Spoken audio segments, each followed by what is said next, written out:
How to delete character AI account on mobile 2025. In this video, we're going to be quickly talking about character AI and how you're going to be deleting your account on it on your mobile devices in the easiest way. So for this, what you're going to do is you're going to go over to your AI account. And once we're over here, simply go over to the bottom right section in the accounts. Okay. From here, go to the top right section where it shows you this gear icon, and from here, what you're going to be doing is you're going to go over to your personal info. And in your personal info, what's going to happen is right in the bottom, it's going to be giving you the option to delete your account. Okay.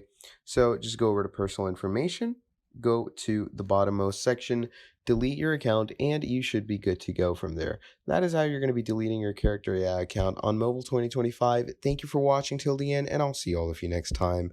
Have a great day. Goodbye.